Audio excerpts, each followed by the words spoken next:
Hello, welcome to another PetrolBlog lockdown video. There's an awful lot of French tat in this opening scene, which is never a bad thing. There's the Zara there, which is currently having its battery recharged. There's a Fran, which is going to have its cover back on in a minute because storms are approaching, quite hefty storms are approaching. And the 406 Coupe. Now, if you remember from a couple of videos back, I said that once I hit 1,000 subscribers, work will start on the 406 Coupe. Well, now we're nearly there. Mostly thanks to Roy McCarthy, ace designer Roy McCarthy on Twitter, who's given the YouTube channel a push. I didn't ask him to, but I will send him a check.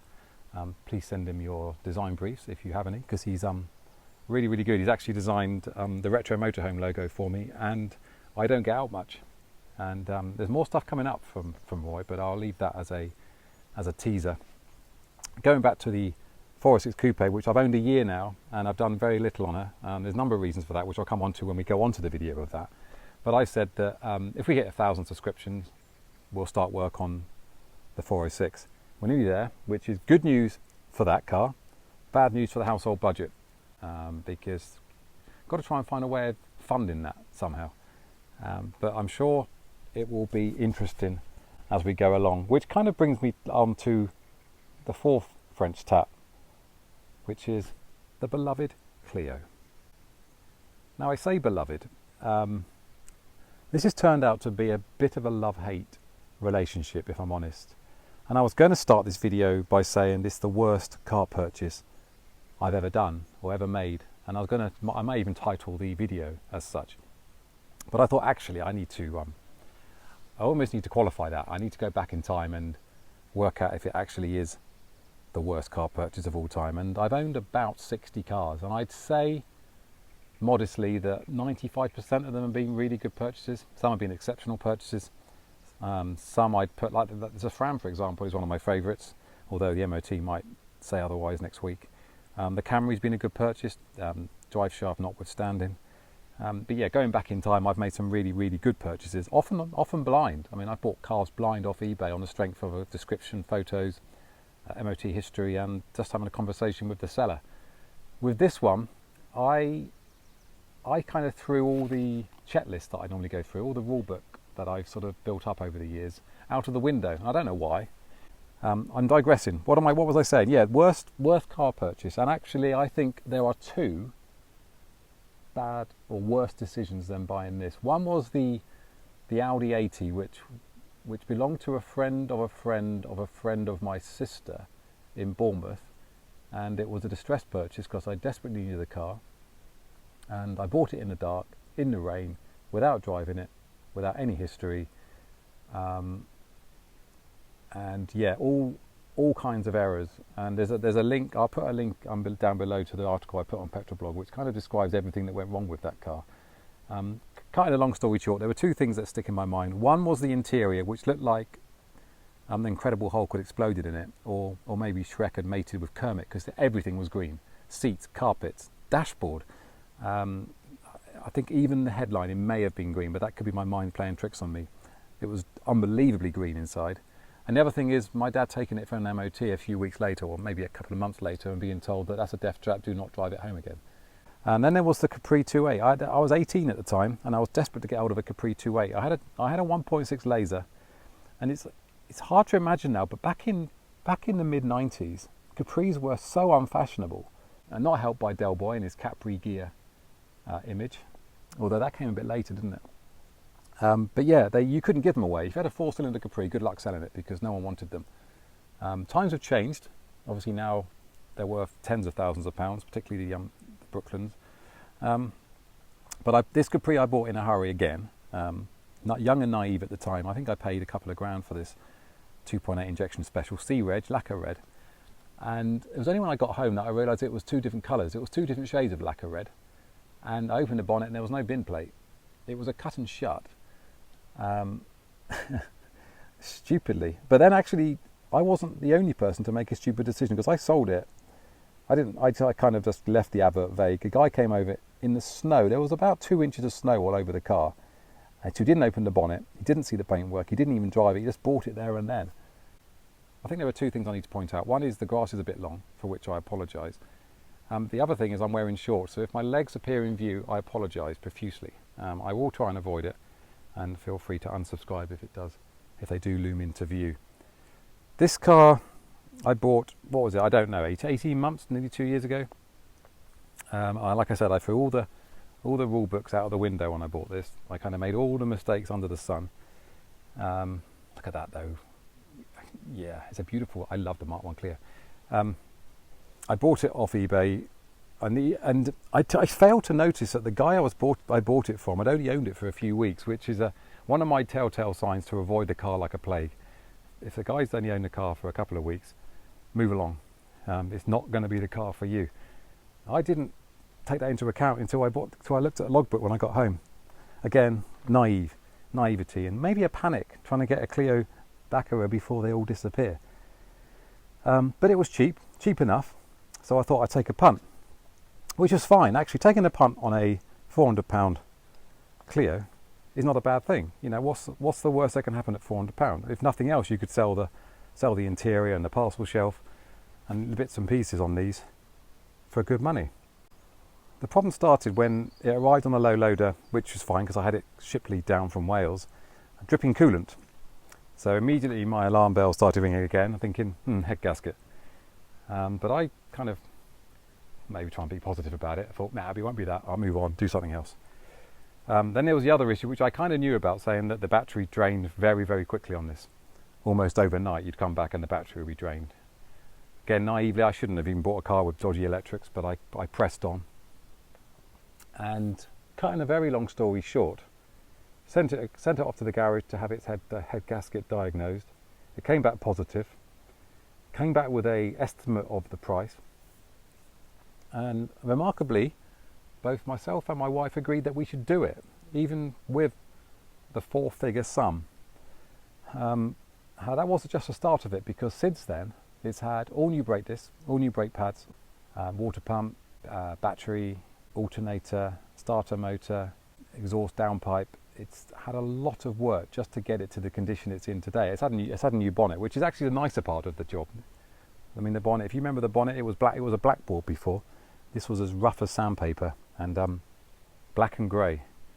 And that's actually a nice job. And actually there's some work done on the bumper. Had the rear bumper refitted and some work done on that rear panel. It's hard, I don't know if you remember, but this was dented and rusted here. There was big scratches. So that's all been finished. But yeah, this car is definitely leading up to its French Tat name. And actually these are running short now. I've had a big rush on these, weirdly, over the lockdown. So if you want one of those, have a look at the shop. There's only a few left. I will be ordering some more. I'm not trying to sell you them. Yeah, so this has been a love-hate relationship. It's been off the road more than it's been on the road. It's been out of use more than it's been in use. And I think since it's been semi-fixed, I've kind of been in denial, and it's kind of been relegated to my least favourite part of the fleet. But what's been nice about it over the last day, just kind of getting it back to this condition again, and just going through a few of the issues, filling up with fuel and just giving her a wash. I remembered how much I do love this car, and why I bought it in the first place, because the idea of a luxury super mini is very French. I know Ford have done it with the Fiesta now, and there's been other examples. Peugeot have done it as well in the past. Hard sell in the UK. French luxury cars don't sell particularly well over here. Much better in France. So even though this is a very small luxury car, kind of still tarnished with the same brush. And there's a very good reason for that, which I'll again come on to in a minute. But I wanted one of these for a long, long time. I remember I was on the launch of the Clio Mark IV in Italy, and they had one of these parked up. And I said to the guy I was with at the time, I said, I need to buy one of those. That is a fabulous looking car. I mean, look at that. I don't think Renault built a better looking car than the Mark 1 Clio. And actually this is for those of you who don't remember, there are 3 phases to the Mark 1 Clio. The original one wasn't on sale for very long. It had a different grille. It had this has got a kind of single piece grille. I think it had 2 strips underneath the bonnet for one of the reasons. And then they had the Mark III, which I think was 96. Not Mark III, sorry, Phase 3, which I think was 96, so a year after this one was registered. And they kind of ruined it for me. The lights at the front were single units, and they kind of gave it this kind of bulbous, kind of gormless look, really. So I think, personally, I'm being biased, but I think the Phase 2 Mark 1 is the best looking Clio ever made. I don't think they bettered this. So that was one of the reasons why I wanted it. And again, the Baccara, you know, it's just the one I wanted. The luxury Clio was the one I had to have. So I do regret the money I've spent on it, and I do feel quite embarrassed and quite ashamed that I have spent so much money on this, because it has held up things like the Peugeot, and it has stopped the AX, and it has slowed down the Corrado. And I would love to get these wheels done, because these wheels are, I think again, someone can correct me if I'm wrong, but I think they're bespoke to the Clio Baccara, and they're beautiful. They are a beautiful end wheel. There's that word, beautiful again. Mug's coming soon. But I don't know if you can see, but it's kind of, they're a diamond cut, and they've got little grooves on the spokes. So it's quite an intricate design. It's going to cost an arm and a leg to get these refinished, but I think it will make a big difference. The Clio on the Baccara for sale on eBay this week didn't have them, and it made such a difference. It just looked like a standard Clio. So I would one day, I want to get those done, but I think they're going to cost about 100 quid each to refurbish. So yeah, let's go through what you got for your money in 1995 and why that was such a big problem for the Baccara. You can see full leather on the Clio. Actually, I'm going to start here because I've got a magazine in here, and this is really interesting. Well, it is to me. Jump into the luxury limousine.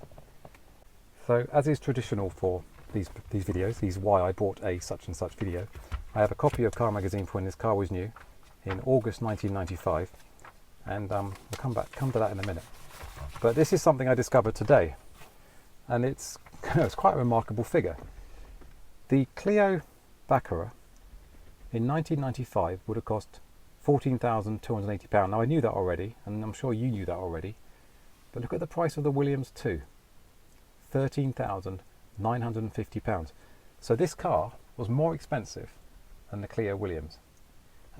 So it must have been an incredibly hard sell for a Renault salesman back in the day. To put that into some context, okay, that's about £27,000 today, which would get you a brand new Megane RS. Back in here, just not even moving away from this page, that's more than a 3-door Saab 900. Almost as much as a Saab 900 5-door. So it was incredibly expensive. Are there any more on this page that were kind of relevant? Well, you could have got 3 mini sprites, almost 3 mini sprites for that price, and a cabriolet if you wanted with some spare change for some suntan lotion. Big price, huge price actually. So I don't think they ever sold. I don't think there were any more than 1,000 of these registered in the UK. This is a page from the Clio brochure at the time. Oh yeah, so compact limousine.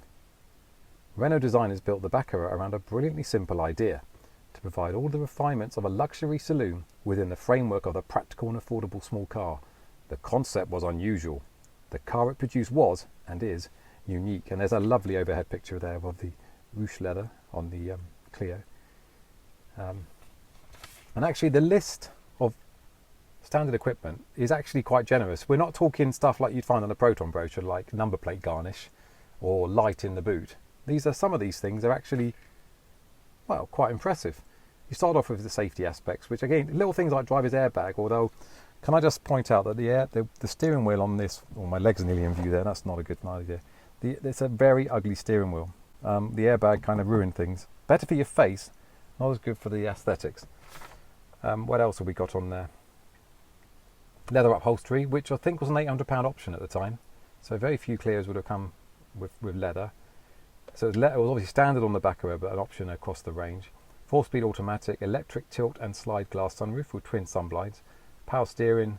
I like this. Computer padlock engine immobilizer. Not just an immobilizer, a computer padlock engine immobilizer. Security window etching, electric. I'm just reading out a list now, like Alan Partridge. Apologies.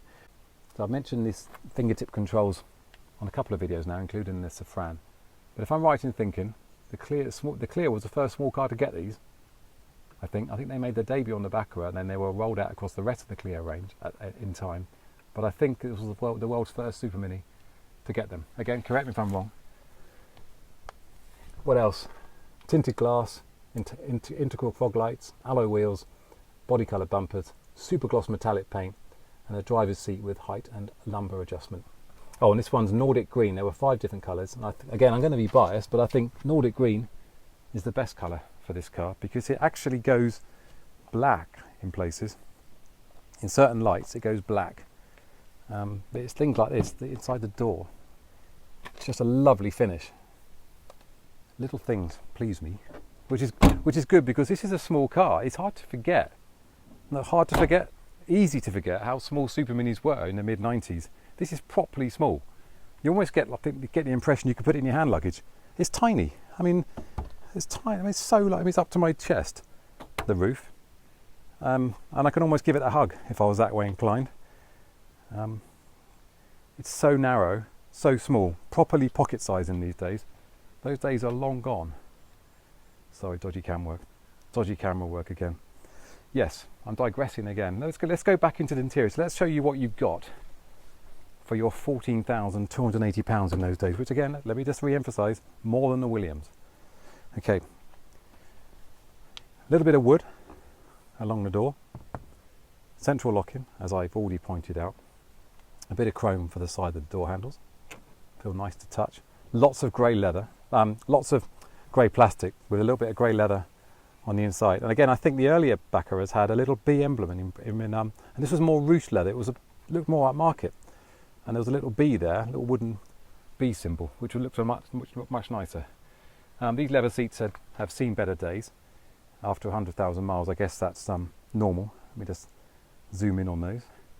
Yeah, so they're going to need treating and refinished, and maybe even having watched too many salvage hunters, maybe I need to get them rebolstered. So we go back to the fingertip controls, as I mentioned before. Really clear dials, which is what you want. And a clock up there, which in a Maserati would be about a £10,000 option, obviously, or a Bentley it would be. You've got a little bit of inscription there. That's the outside temperature, which has stopped working. It's one of the things that stopped working. Things have started working, but at the same time, things have stopped working. So as with any French tat, it gives with one hand, takes away in the other. Bit more wood here, and in proper Renault fashion, it's hiding the radio cassette. CD player was an option. This one hasn't got it.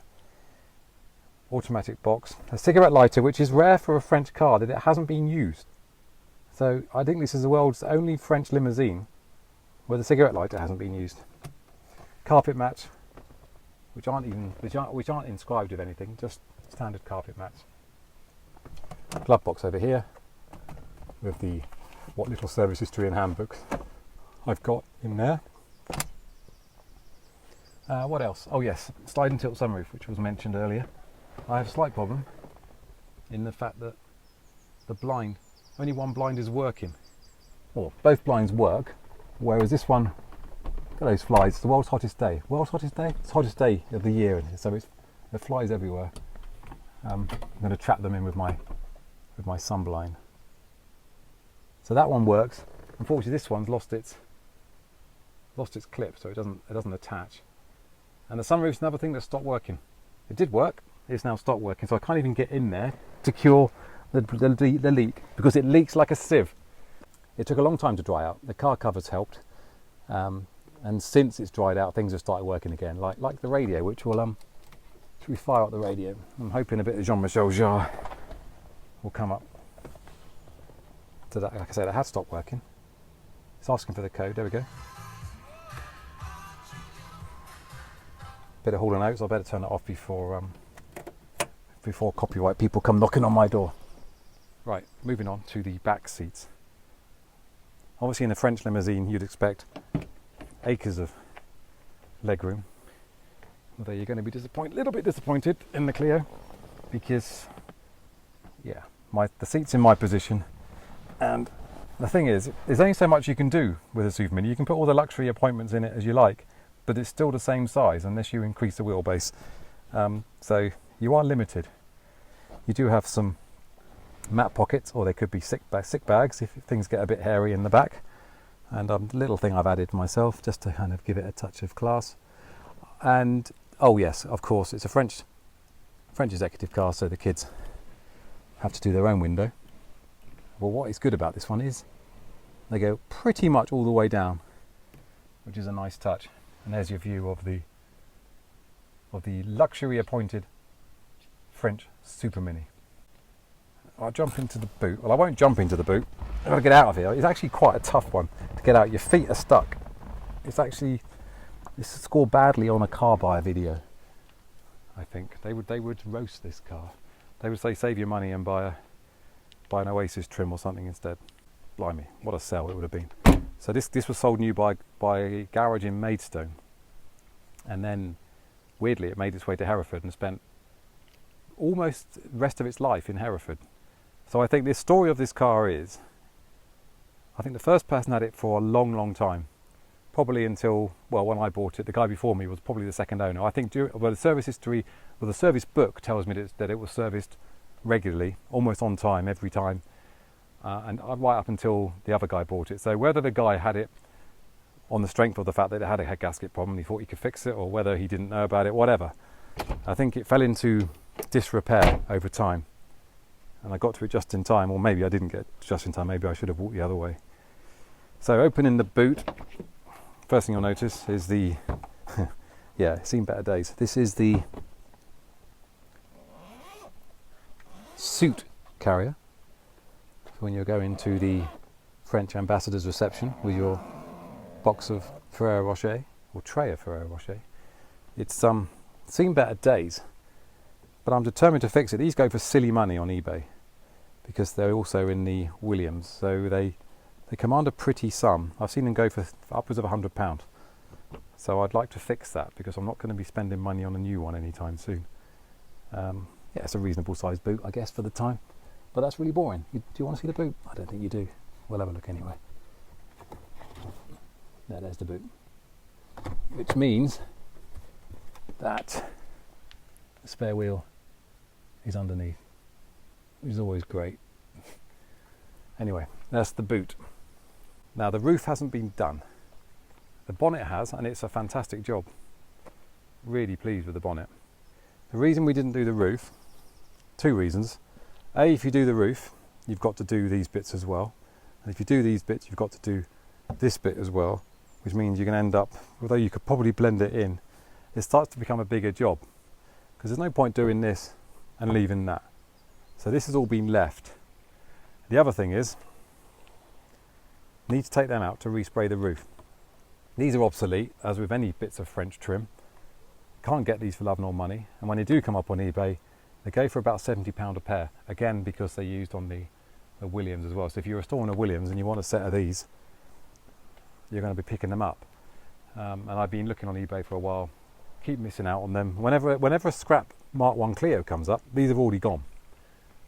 So if anyone's got a set and they're not going to cost £70, get in touch. Donate them to PetrolBlog. We ought to start her up, as Mick Jagger might say. As is typical for mid-90s Renaults, it's not as easy as it sounds, because there's a little process you have to go through. You have to lock it. Well, if you're getting into it first thing in the morning, you haven't got to go through this rigmarole. But if you've left the car for a few minutes, or like we've been doing, talking about it for ages, you've got to lock it and unlock it. Then you've got, I think, 30 seconds to start the engine. So we'll fire up the 1.8. Big engine for a small car.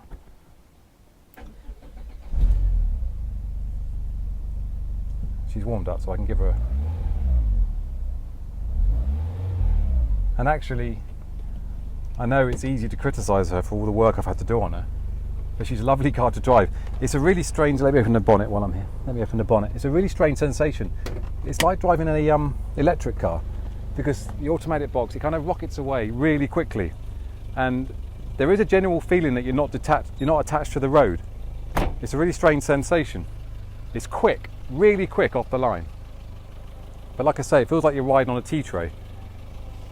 Bonnet opens this way around on the Mark 1 Clio. Again, apologies that it's not looking that great under there. I need to clean it up. But you can see there, new bits. Everywhere you look, there's new bits. But the weird thing is, after all the money I've spent on it, that's the thing that's keeping her on the road right now. Doing that, when you get somewhere, turn it off, you guarantee she's going to start again next time. So that's it. So have I explained why I bought it? I'm not sure if I have. I'll go through in the edit and find out I haven't. I bought it because I love the Mark 1 Clio. I wanted a Mark 1 Clio in the collection, and I can't afford a Williams, and actually the idea of a luxury Mark 1 Clio is more appealing to me than anything else. Do I regret buying it? Yeah, I guess so. I guess it has to be a yes, considering how much hassle and how much time and how much money I've spent on her. Do I look at it now and hate it? No. No, there's something about it, and it's like one of those things, isn't it? Once, with hindsight, no, I wouldn't have spent the money, but it's once you've done one thing, you keep going. It's kind of like, kind of compare it to you on a whitewater raft going down this raging torrent, and you've done an hour of whitewater rafting, and then you suddenly discover there's a bloody great waterfall at the end. So rather than jumping out and grabbing an overhanging branch or swimming for the shore, you just keep going and say, well, we've come this far, we may as well go for it. Which is kind of where I went with this. Kind of just kept building up, saying, well, I've done that now, what's the point of stopping? I've done the head gasket, I've done the brakes, so why not put a starter motor on? I've done a starter motor, why not put the alternator on? I've done that, why not do this? So, but I have drawn the line now. I'm not going to spend any more money on this until November when the MOT runs out. So we'll just keep her going. Yes, I do love her. Even though those fog lights don't work. Let me just show you. I haven't done that. I made the cardinal sin of not showing you the fog lights, and there is a reason for that. Because turn the lights on here. Front fog's here. This is one of the things again that worked. One of them worked when I bought her. Now they both don't work. So again, they need to be yellow and they need to be working. But that is a good view, isn't it? One of the best views. She is luxurious French tap. So that's it for that video. The next video might be the first in this new series of starting work on the 406 Coupe. If it's not, we'll have a look at the AX GT, because we're running out of why I bought a now. I think we've done so many, there aren't many left to do. Oh, the other thing is Elaine Beige is coming back. She's got her MOT next week, same week as the Safran, so we'll do a video on her as well. Thank you very much for the likes and the subscriptions and the comments and the pity. Thank you for watching. Stay safe.